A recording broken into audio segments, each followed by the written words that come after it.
Presiden Joko Widodo menegaskan pembangunan hunian bagi aparatur negara di Ibu Kota Nusantara atau IKN segera rampung secara bertahap. Hal ini diungkap Jokowi saat meninjau perkembangan pembangunan di IKN. Jokowi bilang sudah ada 41 unit hunian untuk aparatur negara yang sudah rampung dan ditargetkan selesai pada November 2024. Dengan hasil ini Jokowi optimistis pemindahan aparatur negara dari Polri, TNI, dan ASN berjalan mulai Juni 2024. Menurut rencana, pemerintah akan memindahkan 3.246 aparatur negara ke IKN untuk tahap pertama. Selain meninjau pembangunan hunian, Jokowi juga meninjau perkembangan pembangunan kantor kepresidenan. Memastikan bahwa tower untuk ASN kita, untuk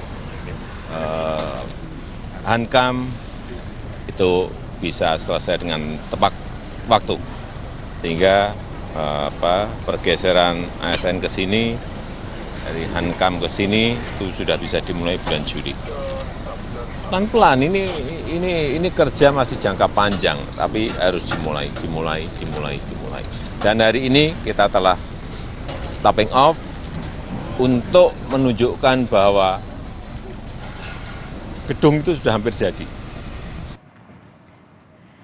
Menurut Presiden Jokowi, pemerintah akan menyiapkan 47 menara hunian bagi aparatur sipil negara atau ASN di Ibu Kota Negara IKN Nusantara di Kalimantan Timur. 12 menara hunian dijadwalkan selesai pada Juli, diikuti oleh 21 menara tambahan pada September dan 14 menara lagi pada November 2024. Sementara itu, Menteri Pendayagunaan Aparatur Negara dan Reformasi Birokrasi Abdullah Azwar Anas mengungkapkan skenario pemindahan ASN ke IKN yang akan dilakukan secara bertahap. Tahap pertama dilakukan pada Juli hingga November 2024. ASN yang dipindahkan sebanyak 3.246 orang.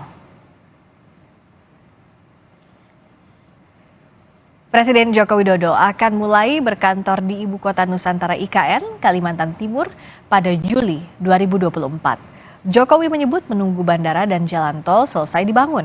Sementara Menteri PUPR Basuki Hadimulyono akan lebih dulu pindah dan berkantor di IKN pada Juni nanti. Pak Basuki. Juni. Bapak kapan Pak? Apa Juli. Oh, Bapak Juli. Oke. Saya nunggu airportnya jadi, jalan tolnya jadi. Kalau jalan tolnya jadi, airportnya jadi. Terima kasih.